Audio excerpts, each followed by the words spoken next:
This past August, a woman claimed she was drugged and raped at downtown Fullerton bar JP23. The death toll has risen to 64 in Kentucky, where a series of violent tornadoes raged across 6 states Friday night and early Saturday morning. The United States' first confirmed case of the Omicron coronavirus variant has been identified in San Francisco, California. Breaking news out of Florida. After weeks of searching through Sarasota County swamps and forests, authorities have discovered partial human remains possibly linked to Brian Laundrie. And for those who are watching and who are climate skeptics, for lack of a better word, and those who don't believe that climate change is real, what do you have to say to them? After you finished reading your poem, what was the first thing that went through your mind? That I couldn't believe I did it. And as of right now, can you tell us how contained the Fawn fire is and what the effort was like to contain this fire?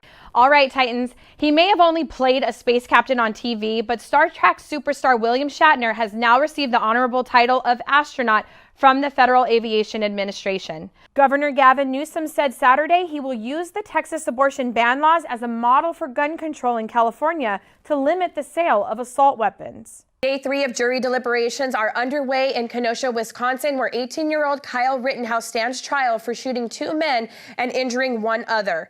Well, Pete, we really appreciate what your foundation is doing for the beaches down there. As you said, I grew up in Southern California, so when the beaches hurt, we're hurt too.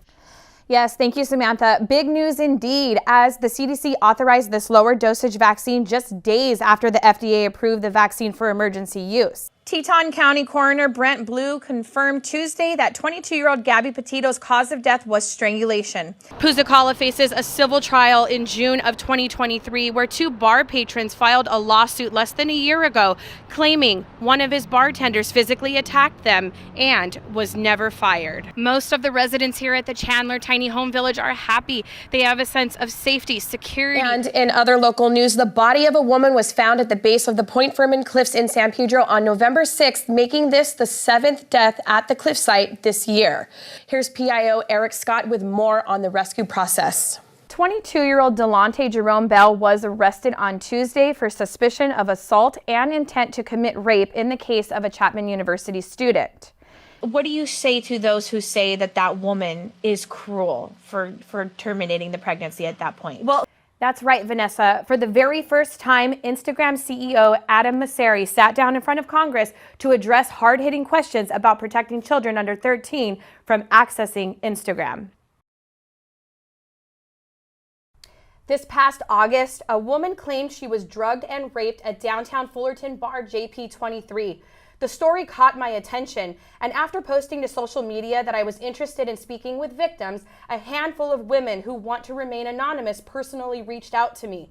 Most of them claiming they too were drugged and raped after visiting JP23 and other downtown Fullerton bars. I realized quickly this was not an isolated incident. Samantha Velasquez came forward to take a stand for herself and all victims.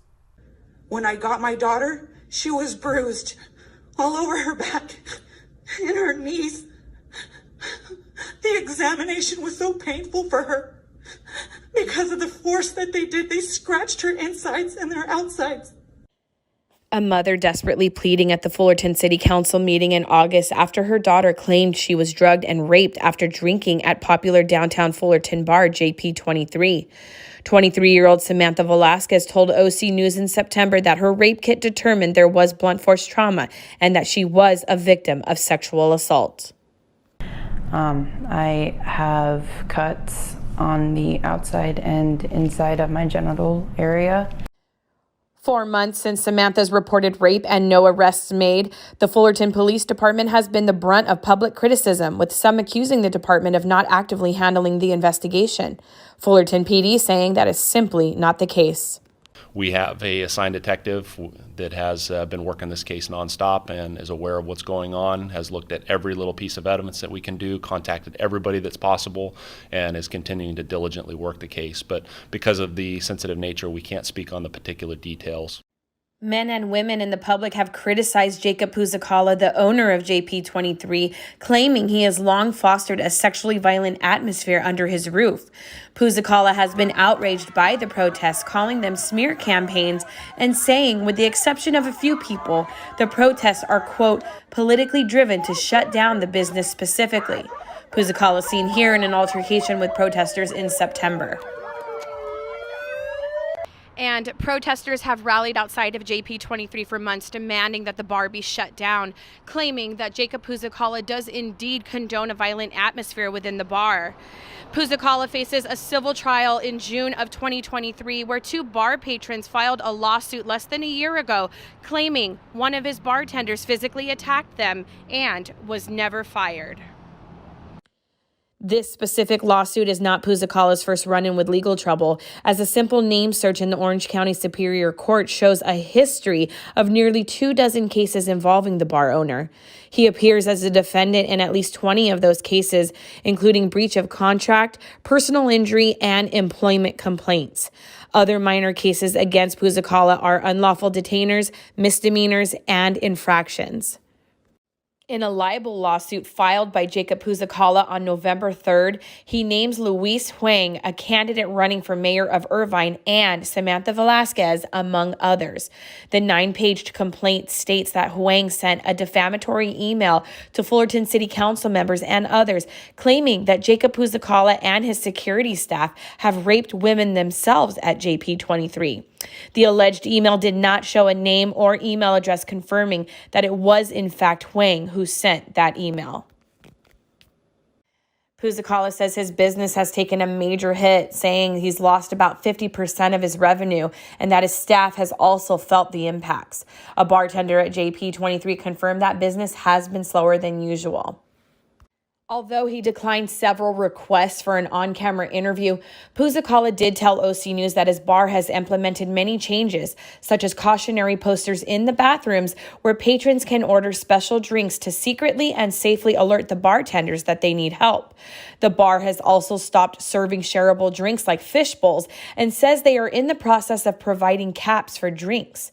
The Fullerton Police Department says they have not seen an uptick in date rape cases per se, but do warn the public that excessive alcohol consumption can have similar effects on the body and have offered advice for future visitors. One is the most important is have a plan on how you're going to get home before you go to the bars. Obviously, being able to drink changes your judgment and makes things a little bit more difficult. So make sure we communicate with friends, how we're going to get home, who's driving, whether we're taking Ubers, taxis.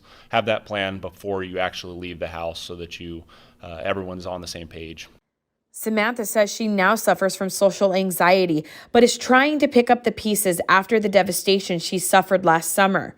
Her hope, along with the protesters, is that justice will prevail. In Fullerton for OC News, I'm Kris Adler. Wow, great job on that story, Crystal. But I did read about that Jacob is planning on opening another bar. That's right, Jonathan. Actually, he has recently just opened that bar, and the protests have begun in Long Beach, where the location of the new bar is. So I think for a long time, we're going to continue to see these protests. The community still feels that Jacob Puzakala still has a responsibility. And as Puzakala told Fox 11 News, whatever happens under his roof is his responsibility. But as we saw, he is suing a few people for libel. You know, initially he did tell me that he does stand with rape victims, but now we're seeing this libel lawsuit. So there really is no telling what's going to happen, but I don't think we'll see any kind of fizzling of these protests anytime soon.